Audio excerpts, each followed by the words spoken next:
Friends, বাঙালি মানেই কিন্তু মিষ্টির অনুরাগী। হয়তো এমন বাঙালি আপনি খুঁজে পাবেন না যে বাঙালি মিষ্টি খেতে পছন্দ করেন না। এবং বাঙালিদের এই মিষ্টি খাওয়ার ইচ্ছে আরো দ্বিগুণ হয়ে যায় শীতের হাওয়া পড়ার সাথে সাথে। তার কারণ খেজুর গুড়ের গন্ধ এবং খেজুর গুড়ের যে স্বাদ, সেটি বাঙালিদের মনকে মোহিত করে তোলে। কিন্তু যখনই কোনো মিষ্টি জাতীয় খাবারের প্রসঙ্গ আসে, তখনই ডায়াবেটিক পেশেন্টদের কপালে চিন্তা এবং অনুশোচনার ভাঁজ পড়ে। তার কারণ সমস্ত ডায়াবেটিক পেশেন্ট এটা অবগত হয়ে গেছে যে যে সমস্ত খাবার দাবারের স্বাদ মিষ্টি, সেই খাবার তাদের মোটেই খাওয়া উচিত নয়। সেই খাবারগুলি তার রক্তে সুগারের মাত্রা বাড়াতে পারে। কিন্তু বাঙালি যেহেতু এই খেজুর গুড়ের অনুরাগী, যখনই খেজুর গুড়ের মরশুম আসে তখন তাদের মনকে তারা বেঁধে রাখতে পারেন না। আমার বেশ কিছু ডায়াবেটিক পেশেন্ট এই শীতকাল পড়ার সাথে সাথেই প্রচুর পরিমাণে কমেন্ট করছিলেন যে ডায়াবেটিক পেশেন্টরা এই খেজুর গুড় কি অল্প স্বল্প খেতে পারবেন না। নমস্কার, আমি কৃষ্ণার্জুন মুখার্জি, আর আপনারা দেখছেন আপনাদের ইউটিউব চ্যানেল হেলথক্রিপশন। আজকের ভিডিওতে আপনাদের সাথে আলোচনা করব বাঙালিদের প্রিয় নলেন গুড় বা খেজুর গুড় একজন ডায়াবেটিক পেশেন্টের জন্য কতটা নিরাপদ। যদি নিরাপদ হয়ে থাকে তাহলে কেন নিরাপদ, বা যদি সেটি ডায়াবেটিক পেশেন্টদের জন্য নিরাপদ না হয়ে থাকে তাহলে কেন নিরাপদ নয়, এই বিষয়ে বিজ্ঞানসম্মতভাবে বিশ্লেষণ করব এবং জানার চেষ্টা করব। এবং তার সাথে সাথে আমরা জানব যে এই নলেন গুড় বা খেজুর গুড় আপনার জন্য আর কি কি স্বাস্থ্যগুণ দিতে সক্ষম। আপনি কি জানেন যে খেজুর গুড় তৈরি হয় কিভাবে? আমার যে সমস্ত বন্ধুরা গ্রামাঞ্চলে বাস করেন তাদের জন্য এই খেজুর গুড় তৈরির পদ্ধতি কোনো নতুন কথা না হলেও, যে সমস্ত বন্ধুরা শহরাঞ্চলে বাস করেন বা যারা এখনো পর্যন্ত কোনোদিনও খেজুর গুড় তৈরি দেখেননি, তাদের উদ্দেশ্যে বলি, খেজুর গাছের একদম ওপরের পোর্শনে, অর্থাৎ খেজুর গাছের মাথার ঠিক নিচের অংশে ধারালো অস্ত্রের মাধ্যমে গাছের ওপরের স্তরটি ধীরে ধীরে ছুলে দেওয়া হয় বা কেটে দেওয়া হয়। তারপর সেই ছুলে দেওয়া বা কেটে দেওয়া অংশের মধ্যে একটি পাতলা নালি বা ক্যানেল তৈরি করা হয়। সেই ক্যানেলের মুখে লাগিয়ে দেওয়া হয় একটি ছোট্ট বাঁশের টুকরো। সেই বাঁশের টুকরো দিয়ে ধীরে ধীরে ফোঁটা ফোঁটা করে খেজুর গাছের রস পড়তে থাকে। এখন যে ফোঁটা ফোঁটা করে রস পড়তে থাকে, সে রসকে কালেক্ট করার জন্য বা সংগ্রহ করার জন্য একটি মাটির হাঁড়ি, যেখান দিয়ে রস পড়ে তার মুখের মধ্যে ঝুলিয়ে দেওয়া হয়। সারা রাত্রি ধরে ওই রস সংগ্রহ হয় মাটির হাঁড়ির মধ্যে। তার পরের দিন সকালবেলা সেই রসকে ফুটিয়ে ঘন করে গুড় তৈরি করা হয়। এবং আপনাদের আরো জানিয়ে রাখি যে এই গুড় সচরাচর দুই ধরনের হয়ে থাকে।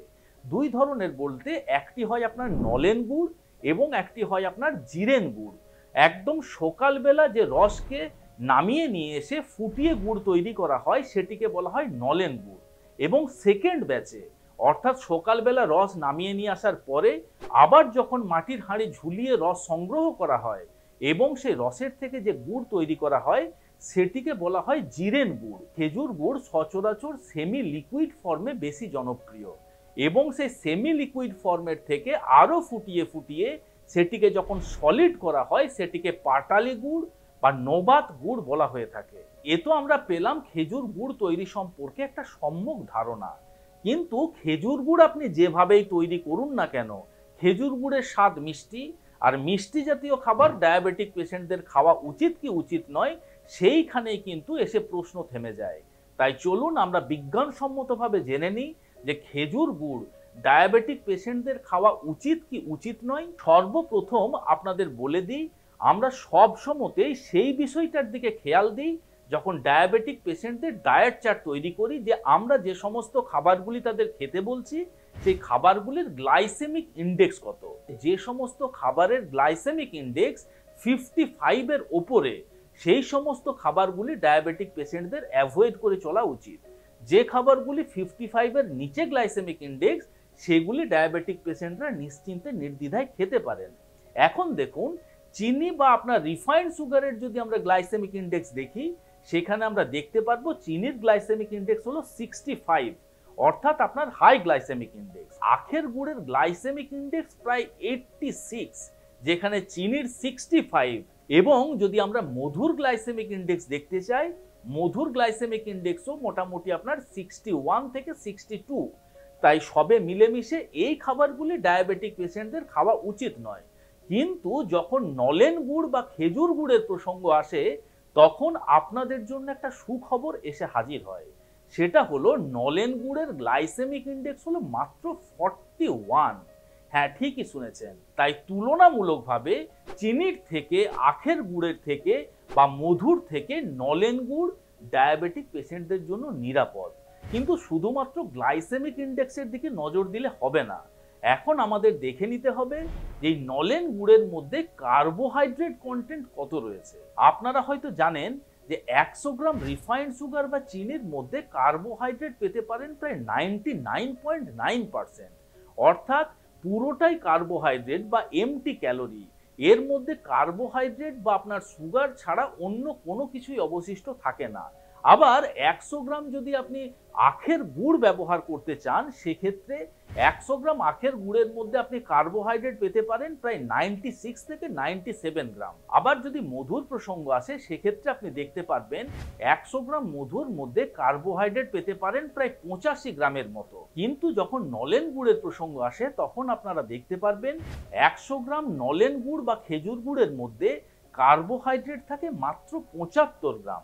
অতএব তুলনামূলকভাবে চিনির থেকে, আখের গুড়ের থেকে বা আপনার মধুর থেকে নলেন গুড় ডায়াবেটিক পেশেন্টদের জন্য নিরাপদ।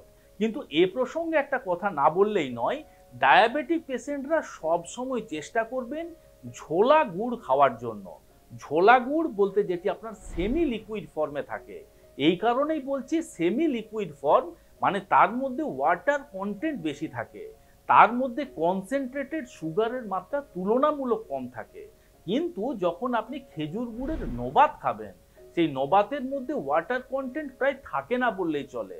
100 গ্রাম ঝোলা গুড়ের থেকে 100 গ্রাম নবাত গুড়ের মধ্যে সুগার কন্টেন্ট থাকে অনেকটা বেশি। তাই যদি ডায়াবেটিক পেশেন্টরা কখনো কেমনও খেজুর গুড় খান বা নলেন গুড় খান, সবসময়তেই ঝোলা গুড় খাওয়ার চেষ্টা করবেন বা সেমি লিকুইড ফর্মে যে গুড় পাওয়া যায় সেটা খাওয়ার চেষ্টা করবেন। তবুও আপনাদের বলে রাখি যে 100 গ্রাম গুড়ের মধ্যে প্রায় 75 গ্রাম কার্বোহাইড্রেট থাকে, যেটা ডায়াবেটিক পেশেন্টদের জন্য কিন্তু নিতান্ত কম নয়। তাই ডায়াবেটিক পেশেন্টরা নলেন গুড় ইচ্ছে হলে খেতে পারেন, কিন্তু অবশ্যই সেটা 1 চামচ 2 চামচে সীমিত রাখার চেষ্টা করবেন। এতক্ষণ তো আমরা জানলাম যে একজন ডায়াবেটিক পেশেন্টদের জন্য নলেন গুড় খাওয়া কতটা নিরাপদ। এখন আমরা জানবো যে এই বাঙালিদের ইমোশন নলেন গুড় বা খেজুর গুড় আপনাকে কি কি স্বাস্থ্য গুণ দিতে পারে। আপনি নলেন গুড়ের পুষ্টিগুণ যদি বিচার করে দেখেন, সেক্ষেত্রে দেখতে পারবেন যে 100 গ্রাম নলেন গুড়ের মধ্যে আপনি প্রায় 11 মিলিগ্রামের মতন আয়রন পেতে পারেন, এবং একজন মানুষের সারাদিনে আয়রনের চাহিদা হলো 18 মিলিগ্রাম।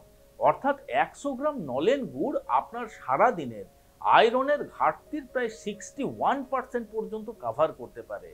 অতএব আপনি যদি একজন অ্যানিমিক পেশেন্ট হয়ে থাকেন, আপনার রক্তে যদি হিমোগ্লোবিনের মাত্রা কমে গিয়ে থাকে, সেক্ষেত্রে এই নলেন গুড় আপনার রক্তে হিমোগ্লোবিনের মাত্রাকে বাড়াতে পারবে এবং এই অ্যানিমিয়ার মতন সমস্যার থেকে আপনাকে মুক্তি দিতে সক্ষম। আবার নলেন গুড়ের মধ্যে রয়েছে প্রচুর পরিমাণে ক্যালসিয়াম, ম্যাগনেসিয়াম এবং ফসফরাস। এই তিনটি মিনারেলই কিন্তু আপনার বোন হেলথের জন্য অত্যন্ত গুরুত্বপূর্ণ। অতএব আপনি যদি প্রতিনিয়ত এই নলেন গুড় খেতে পারেন, সেক্ষেত্রে আপনার শরীরে ক্যালসিয়াম, ফসফরাস এবং ম্যাগনেসিয়ামের ঘাটতি তো হয়ই না, তার সাথে সাথে আপনার হাড়কে মজবুত করে রাখতে সাহায্য করতে পারে, আপনার জয়েন্টগুলিকে প্রোটেক্ট করে রাখতে সাহায্য করতে পারে, আপনার জয়েন্টের মধ্যে যে সমস্ত কার্টিলেজ কুশন রয়েছে, যে সিনোভিয়াল ফ্লুইড রয়েছে, সেগুলিকেও প্রোটেক্ট করে রাখতে সাহায্য করতে পারে, সেগুলির ফাংশনিংকে বেটার করতে পারে, এবং বৃদ্ধ বয়সে গিয়ে অস্টিওপোরোসিস বা হাড় ভঙ্গুর হয়ে যাবার মতন যে সমস্যা, সেই সমস্যার থেকেও আপনাকে দূরে রাখতে সাহায্য করতে পারে। নলেন গুড় বা খেজুর গুড়ের মধ্যে থাকে প্রচুর পরিমাণে পটাশিয়াম। আমরা জানি যে সমস্ত খাবারের মধ্যে পটাশিয়ামের মাত্রা বেশি থাকে, সেই খাবার আমাদের শরীরের অতিরিক্ত সোডিয়ামের মাত্রাকে কম করে দেয়, এবং আমাদের শরীরে যখন সোডিয়ামের মাত্রা কমে যাবে তখন ব্লাড প্রেশারও নিয়ন্ত্রণে থাকে। তাই যদি আপনি একজন হাই ব্লাড প্রেশারের পেশেন্ট হয়ে থাকেন, সেক্ষেত্রেও কিন্তু এই নলেন গুড় আপনার ব্লাড প্রেশার কন্ট্রোলে সাহায্য করতে পারে। বেশ কিছু স্টাডিতে এটা প্রমাণিত হয়েছে যে আপনি মনে করুন যেদিনকে বেশি বেশি খাবার খাবেন, মনে করুন প্রচুর পরিমাণে মাছ মাংস এরকম ধরনের খাবার খেলেন, অতিরিক্ত চর্বি জাতীয় খাবার খেলেন, সেদিনকে খাবার খাওয়ার পরে যদি সামান্য পরিমাণ এই নলেন গুড় বা খেজুর গুড় খেতে পারেন, সেটা আপনার ওই সমস্ত অতিরিক্ত খাবারকে সহজে হজম করে দিতে পারে। তার কারণ ওই নলেন গুড় আপনার ইন্টেস্টিনাল ট্র্যাক্টকে ক্লিন করে দেয়, এবং তার সাথে সাথে আপনি যখনই ওই নলেন গুড় খাবেন তখন আপনার শরীরে সেই সমস্ত ডাইজেস্টিভ জুস এবং এনজাইমের সিক্রেশন বাড়িয়ে দেয়, যেগুলি আপনার ওই ফ্যাট জাতীয় খাবার, অতিরিক্ত প্রোটিন জাতীয় খাবারকে সহজেই হজম করে দেয়। আবার আপনি জানেন কি যে নলেন গুড় উষ্ণ জাতীয় খাবার। আপনি যখন নলেন গুড় খাবেন আপনার শরীরকে গরম করে রাখতে সাহায্য করতে পারে, এবং শীতকালে এই নলেন গুড় পাওয়া যায় বলে আপনি যদি শীতকালে প্রতিনিয়ত সামান্য করে নলেন গুড় খেতে পারেন, এই শীতের প্রকোপ বা শীতের কষ্ট থেকেও আপনাকে বাঁচিয়ে রাখতে পারে।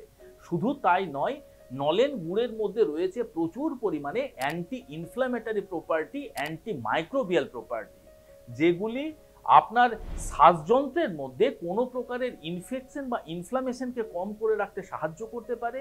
এর মধ্যে রয়েছে প্রচুর পরিমাণে এক্সপেক্টোরেন্ট প্রপার্টি।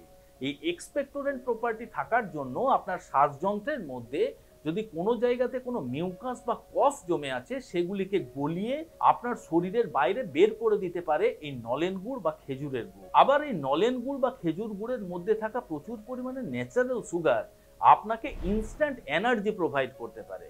মনে করুন আপনি দীর্ঘদিন ধরে ক্লান্তি, দুর্বলতা এই সমস্ত সমস্যায় ভুগছেন, আপনি কোনো কাজে মনোনিবেশ করতে পারছেন না, সেক্ষেত্রে যদি প্রতিদিন 1 চামচ থেকে 2 চামচ করে এই খেজুরের গুড় আপনি খেতে পারেন, সেটি আপনার শরীরকে ইনস্ট্যান্ট এনার্জি প্রোভাইড করতে পারে এবং আপনার ক্লান্তি, দুর্বলতা এই সমস্ত সমস্যার থেকেও আপনাকে দূরে রাখতে সাহায্য করতে পারে। কিন্তু আপনাকে অবশ্যই মনে রাখতে হবে যে নলেন গুড় বা খেজুর গুড় স্বাদে ভালো, এর মধ্যে প্রচুর পরিমাণে পুষ্টিগুণ থাকে, ডায়াবেটিক পেশেন্টদের জন্য তুলনামূলক নিরাপদ হলেও এর মধ্যে ক্যালোরি থাকে কিন্তু প্রচুর পরিমাণে। 100 গ্রাম নলেন গুড়ের মধ্যে প্রায় আপনি 375 ক্যালোরি পর্যন্ত পেতে পারেন। 100 গ্রাম চিনির মধ্যে ক্যালোরি পাবেন 387 ক্যালোরি, 100 গ্রাম গুড়ের মধ্যে বা আপনার আখের গুড়ের মধ্যে ক্যালোরি পাবেন 383 ক্যালোরি। অতএব ক্যালোরির দিক থেকে বিচার করলে খেজুরের গুড়, চিনি এবং আপনার আখের গুড় মোটামুটি এক। তাই যদি আপনি ওভারওয়েট বা ওবেসিটির মতন সমস্যায় রয়েছেন, বা যদি আপনার ওজন আপনি কম করতে চাইছেন, সেক্ষেত্রে কিন্তু নলেন গুড় আপনাকে অ্যাভয়েড করে চলতে হবে। আশা করি আজকের এই ভিডিওটি আপনাদের ভালো লেগেছে, ইনফরমেটিভ লেগেছে। যদি ভালো লেগে থাকে বন্ধুরা, তাহলে অবশ্যই ভিডিওটিকে লাইক করবেন। এখনো পর্যন্ত যদি আমাদের হেলথক্রিপশন ইউটিউব চ্যানেল আপনারা সাবস্ক্রাইব না করে থাকেন, তাহলে অবশ্যই চ্যানেলটিকে সাবস্ক্রাইব করে পাশে থাকতে ভুলবেন না। খুব শীঘ্রই দেখা হচ্ছে এইরকম ধরনেরই একটি ইনফরমেটিভ এবং ইন্টারেস্টিং ভিডিওর সাথে। ততক্ষণ নিজেদের খেয়াল রাখবেন, আপনাদের সুস্থতা এবং দীর্ঘায়ু কামনা করি।